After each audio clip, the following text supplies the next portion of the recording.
Mister ladies நேயர்களுக்கு என் அன்பு வணக்கம்.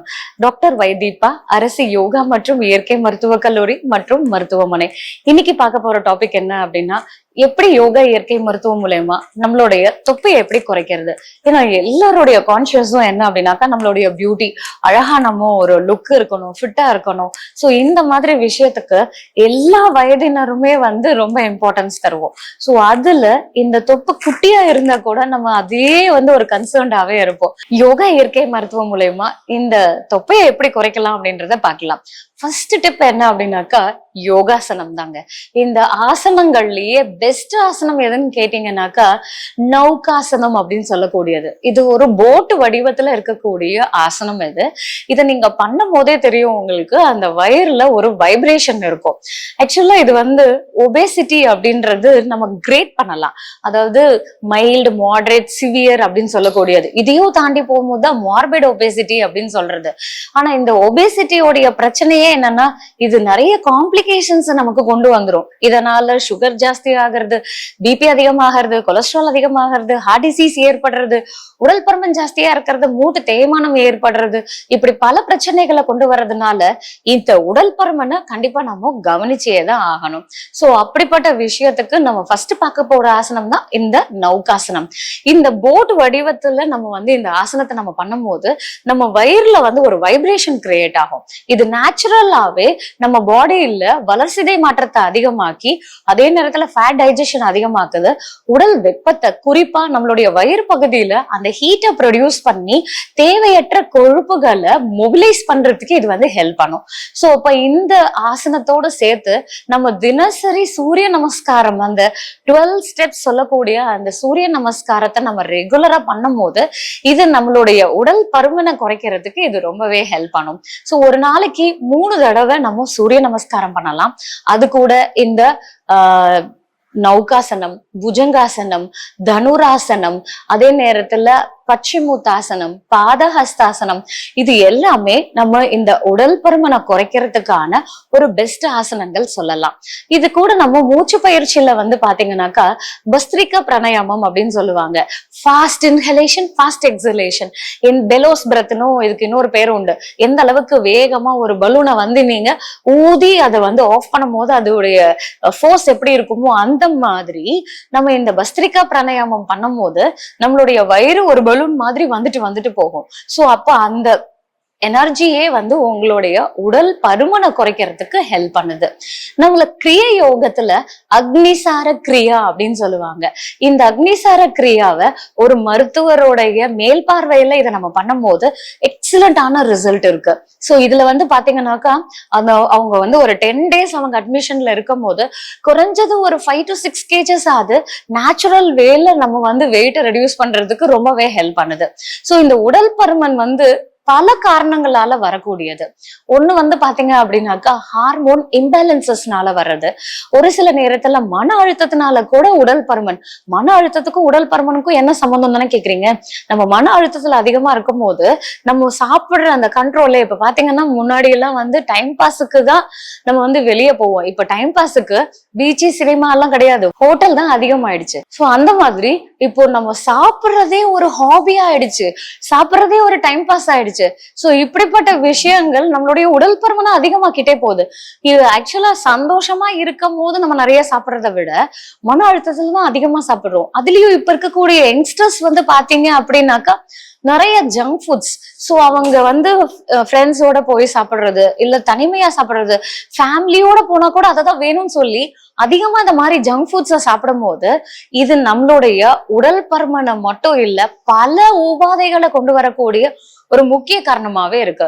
ஸோ வெயிட்டை குறைக்கணும்னு நீங்க பிளான் பண்ணீங்கன்னா ஃபர்ஸ்ட் நீங்க ஸ்டாப் பண்ண வேண்டியது ஜங்க் ஃபுட்ஸை ஸ்டாப் பண்ணணும்.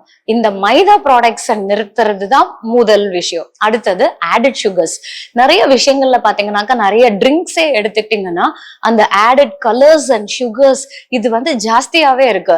ஸோ அந்த ஏரேட்டட் ட்ரிங்க்ஸ் எல்லாம் எடுத்துக்கிட்டோம், அதாவது காற்று பொருந்திய பானங்கள்லாம் நம்ம எடுத்துக்கிட்டோம்னு வைங்களேன், இதுவே நமக்கு அதிகமா ஃபேட் டெபாசிஷனுக்கு ஒரு முக்கிய காரணமாவே இருக்கு. அது மட்டும் இல்லைங்க, இது செல்களை டேமேஜ் பண்ணி நமக்கு பல காம்ப்ளிகேஷன்ஸை கொண்டு வர்றதும் இந்த ஒரு விஷயம் தான். ரீசெண்டா ஒரு 160 கிலோ எடையுடைய ஒரு பேஷண்ட் வந்திருந்தாங்க. ஆக்சுவலா அவங்களுடைய பிரச்சனை வெறும் உடல் பருமன் மட்டும் கிடையாது, அவரோட கால்கள்ல வந்து பாத்தீங்கன்னாக்கா செல்லுலைட்டிஸ் டெவலப் ஆயிருந்துச்சு. இதுக்கு மருத்துவருடைய காரணம் என்ன அப்படின்னா, உடல் பருமன் அதிகமாகும் போது அந்த ஃபேட் டெபாசிஷன் அந்த ஆர்டரிஸையும் சேர்த்து பிளாக் பண்ணதுனால அவங்களுக்கு காலுக்கு போகக்கூடிய நாணங்கள்ல ரத்த ஓட்டம் கம்மியாகி அந்த செல்ஸ் எல்லாத்தையும் டேமேஜ் பண்ணிடுச்சு.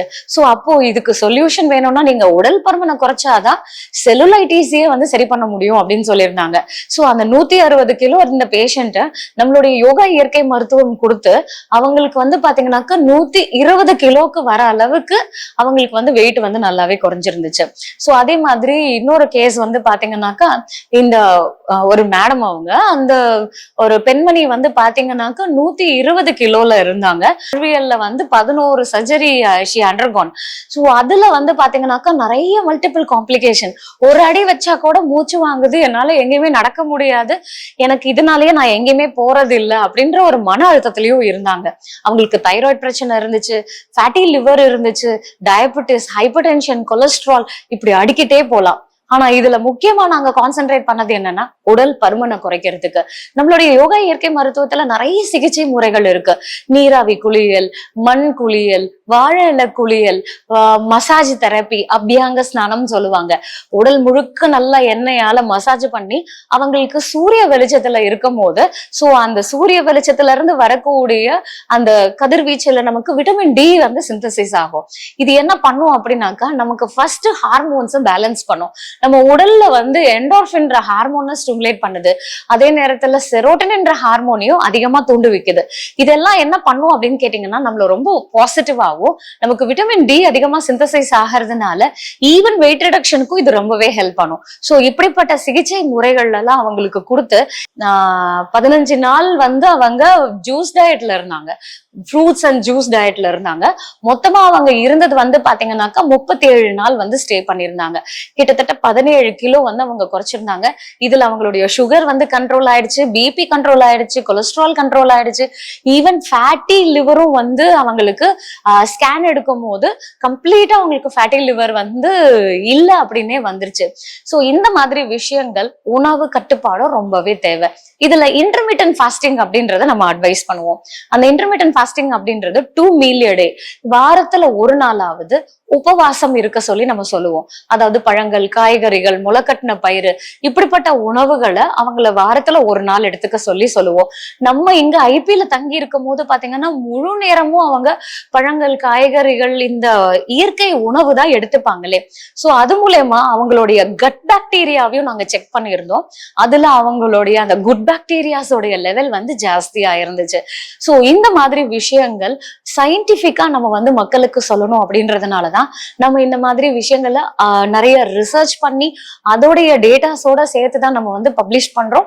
சோ இந்த உடல் பருமனுக்கு வந்து பாத்தீங்க அப்படின்னாக்கா நம்ம காலையில எழுந்த உடனே 2 கிளாஸ் தண்ணி குடிக்கணும். அதுக்கப்புறம் வந்து லெமன் ஜூஸ் எடுத்துக்கிறது நல்லது. இந்த லெமன் ஜூஸ்ல நம்ம தேன் கலந்து குடிச்சோம் அப்படின்னா இதை விட ஒரு பெஸ்ட் டீடாக்சிபிகேஷன் எதுவுமே கிடையாது. என்ன அப்படின்னா இது நல்ல ஒரு ரெஃப்ரெஷிங் ட்ரிங்க்.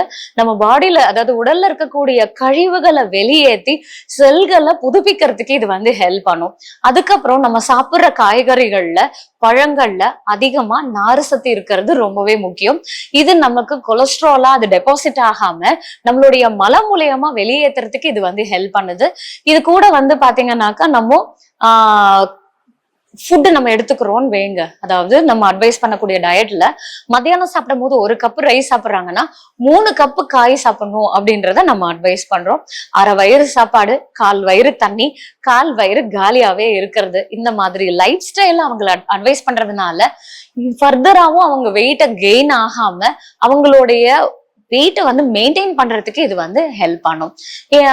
எனக்கு இந்த ஒரு 10 டிப்ஸ் மட்டும் பத்தாது மேடம், நான் என்ன வேணாலும் சாப்பிடலாமா அப்படின்னு கேட்டீங்கன்னா கண்டிப்பா இல்லை. நம்ம ஏன்னா கன்சல்டேஷனுக்கு வரும்போது ஃபர்ஸ்ட் கேட்கிற கேள்வியே என்ன அப்படின்னா, நான் என்னென்னலாம் சாப்பிடணும்னு சொல்லுங்க, நான் வெயிட்டை குறைக்கிறதுக்குன்னு வாங்க.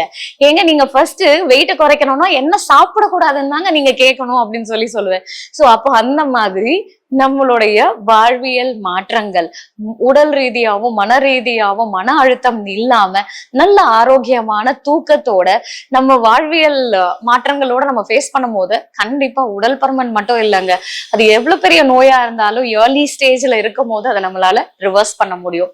இன்னும் இந்த மாதிரி நிறைய ஹெல்த் இன்ஃபர்மேஷனோட உங்களை அடுத்த வீடியோல சந்திக்கிறேன். நன்றி, வணக்கம்.